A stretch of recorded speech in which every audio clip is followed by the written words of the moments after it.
Number six, unfortunately, is this new updates they've had for citizenship. Obviously, they did the good moral character update, and after that, they launched another one about neighborhood investigations that are going to be starting. What does this mean? They're going to come and talk with your neighbors, your coworkers, and stuff like that. See if you're a good person or not. Doesn't really make sense how that's actually going to work out, but that's what they're doing. It's an old system they had that they're trying to bring back. It used to be that you have to have like two letters or two people nominate you for citizenship. They took that away.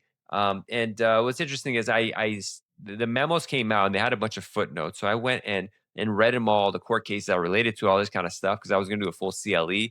But I found there's not enough information to do a full CLE on it, especially because we don't know how this is actually going to be enforced. I'm not sure they're going to have the resources to even do something like this. So it's kind of a wild thing to do, but essentially, you're probably gonna have to add some letters from family, friends, neighbors, workers, and stuff like that to show they're a good person. Make sure they don't owe any back taxes before you get out payment plans. Just have them pay all.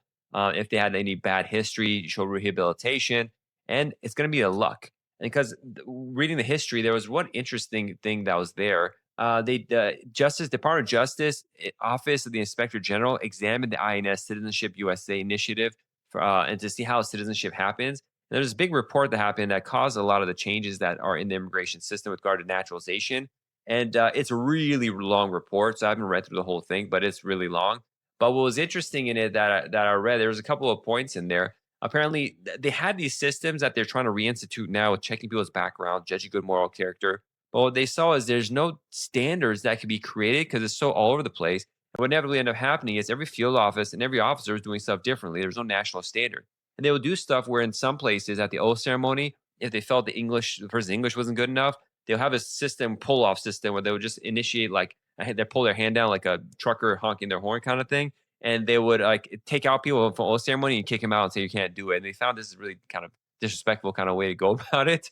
Then there was other problems like there was the LA standard that they have like it was called the not LA standard some yeah it's probably Los Angeles standard or something like that where I forgot if this was in reference to one where in LA law, the officers who were doing the interview, their English was so bad, people couldn't even understand them. So they're complaining about that. So they lessened it up over there. So it created just massive inconsistencies, which you're going to see again right now. And what's going to happen with the time delays if you have to do these right now, marriage fraud, FDNS investigations, some may take 2 or 3 years for them to even go to the person's house, ask them questions. How are they going to institute this for naturalization? Especially because almost all the cases don't need this. I mean, most people are satisfying the requirements, very rare.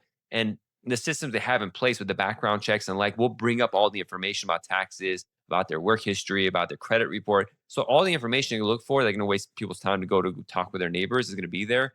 And what happens if people don't want their neighbors to know about their status? Because if they go and start asking about that, it's going to look like they're criminals, they have immigration issues to their neighbors. So it's a ridiculous system to want to institute and has no 0.1% probably benefits, but it shows like it's going to scare off people from filing for citizenship in the first place. That's probably the ideal goal that they're going through, which we're seeing. And apparently, I didn't share my screen properly, so sorry for those who didn't see it.